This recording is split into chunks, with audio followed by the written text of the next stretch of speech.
खुरुमचरी मयाम, नमस्ते, नमस्कार, welcome to spoon and basket. So आज के वीडियो में मैं आप सबके साथ शेयर करूंगी दादा चौरचरी की रेसिपी। ये रेसिपी एक बंगाली रेसिपी है और बंगाली लोगों का मुझे सबसे अच्छा चीज़ ये लगता है कि कोई भी वेजिटेबल का कोई भी पार्ट वेस्ट नहीं होता, उसका रीयूज़ होता ही है। आज मैं आप सबको दिखाऊंगी कि कॉलीफ्लावर के स्टॉक्स का बहुत ही टेस्टी रेसिपी किस तरीके से बनाई जा सकती है। यहाँ पे मैंने लिया है कॉलीफ्लावर का स्टॉक्स। इसका मैंने जो आउटर स्किन है उसको हटा दिया है और बीच में से मैंने ऐसे कट लगाई है और इसका मैं फिर से हाफ कर रही हूँ और उसके बाद इसका मैं छोटा छोटा पीसेस में ऐसे कट कर लूँगी और इस पीसेस को मैं पानी में बॉईल करूँगी 2 से 3 मिनट के लिए। और आप देख सकते हो थोड़ा सा नरम भी हो गई है और इसको मैं अब साइड में रख दूँगी। नेक्स्ट मैंने यहाँ पे एक ब्लेंडिंग जार लिया है और इसमें मैं भर रही हूँ 1 tablespoon mustard seeds, 2 tablespoon posto seeds और 1 हरी मिर्च और 1 इंच अदरक के टुकड़े करके ऐसे डाल दिया है और इसका एक फाइन पेस्ट बना लिया है। अब हम चलते हैं सब्ज़ी बनाने के प्रोसेस में। सबसे पहले मैंने यहाँ पे लिया है 4 बड़ा चम्मच मस्टर्ड ऑयल। ऑयल गर्म होते ही मैं यहाँ पे फ्राई कर रही हूँ बोरी, जो मार्केट में मिलती है, जो छोटी वाले साइज़ की आती है। उसको फ्राई करने के बाद अब सारी ही वेजिटेबल्स जो मैंने सबसे पहले दिखाए थे वीडियो में, उस सबको मैं एक एक करके फ्राई कर लूँगी। सबसे पहले मैंने यहाँ पे थोड़ा सा पम्पकिन लिया था, उसको फ्राई करी है। नेक्स्ट मैंने एक मीडियम साइज़ का पोटैटो लिया था, उसको भी मैं यहाँ पे फ्राई कर रही हूँ। इसमें मैं ऐड कर रही हूँ थोड़ा सा नमक और थोड़ा सा हल्दी।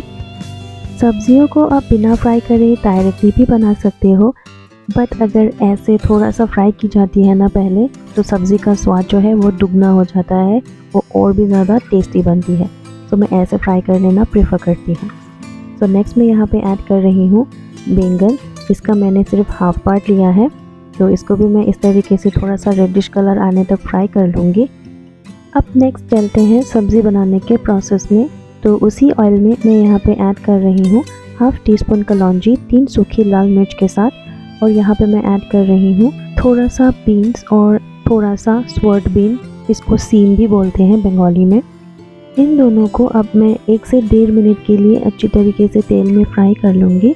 और उसके बाद अब मैं यहाँ पे ऐड कर रही हूँ पम्पकिन और पोटैटोज, जो मैंने पहले फ्राई करके रखे थे।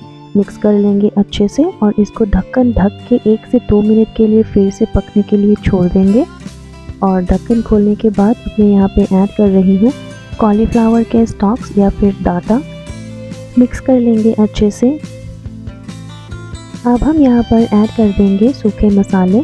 सूखे मसालों में मैं सिर्फ हाफ टी स्पून हल्दी पाउडर, हाफ टी स्पून लाल मिर्च पाउडर और थोड़ा सा नमक स्वाद अनुसार, बस इतना ही सूखे मसाले जाएगी इस रेसिपी में। मिक्स कर लेंगे अच्छे से और मिक्स करने के बाद अब मैं यहाँ पे ऐड कर रही हूँ जो बैंगन हमने फ्राई करके रखे थे। सब्जियों का जो कुक टाइम है वो अलग अलग होती है, इसीलिए मैं अलग अलग स्टेज पर ऐड कर रही हूँ, जिससे कि सारी ही सब्ज़ी जो है इक्वली पके। कोई भी सब्ज़ी अगर ओवर कुक हो जाता है तो सब्ज़ी का स्वाद जो है कम हो जाता है। सब्ज़ी पकनी भी चाहिए लेकिन ओवर कुक भी नहीं होनी चाहिए। ये देखिए हमारी सब्ज़ी ऑलमोस्ट पक चुकी है, 90% तक कुक हो चुकी है। अब हम इस स्टेज पर ऐड कर देंगे जो पोस्टो एंड मस्टर्ड सीड्स का पेस्ट हमने बनाए थे, उसका 3 बड़ा चम्मच, और जो बोरी हमने फ्राई करे थे उसको मैंने दरदरा कूट लिया है, उसको भी यहाँ पे ऐड कर देंगे और मिक्स कर लेंगे अच्छे से। ये देखिए सब्ज़ी में से जो पानी एक्स्ट्रा लग रहा था वो सब भी सोक कर गई है। सब्ज़ी हमारी ऑलमोस्ट बन चुकी है। अब फाइनली मैंने यहाँ पे हाफ टी स्पून पीसी हुई चीनी ऐड करी है। इस रेसिपी में चीनी बहुत अच्छी लगती है, टेस्ट को एकदम बैलेंस कर देता है। आप इस रेसिपी को ज़रूर से एक बार ट्राई करके खाइएगा, आपको बहुत पसंद आएगा।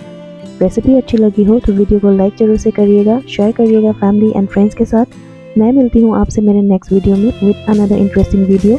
तब तक के लिए थैंक्स फॉर वॉचिंग, बाय।